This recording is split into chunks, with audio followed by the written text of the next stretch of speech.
Welcome to the October 2022 property market comment.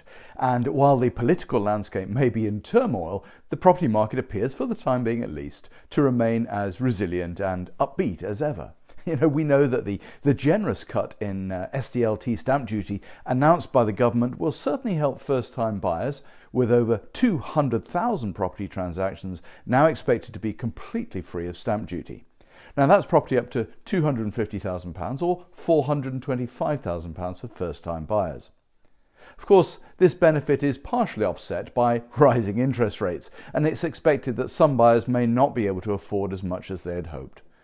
Don't forget that if people have less money to spend, that doesn't necessarily pull prices down, it just means that they have to buy a cheaper or smaller property.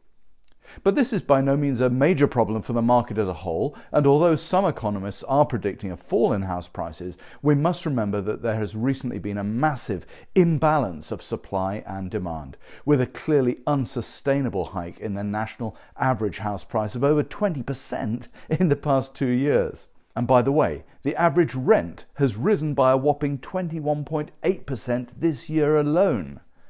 So the most likely scenario appears to be a reasonable levelling off of this imbalance, returning to what many of us remember as a normal market.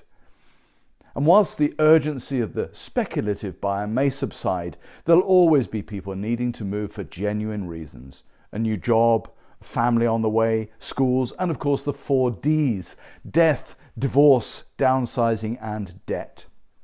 Employment levels are at their highest in nearly 50 years, yet mortgage rates are about half what they were then. And whatever the sensationalist news headlines might suggest, a house price crash appears unlikely, even if we do eventually see a levelling off of prices in real terms. At the end of the day, unless you're a property investor, moving house is more important than the actual house price. And it's all relative anyway, as any price change affects both buying and selling. And once you've bought, well, the value of your property is almost irrelevant until you come to sell. Property is, after all, a long-term proposition. Nevertheless, we are aware that if you are thinking of moving, you may feel a little confused right now.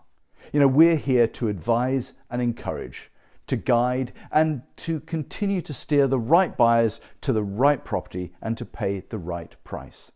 Our job is to help people move, whatever the market, and for our clients to be delighted with the results.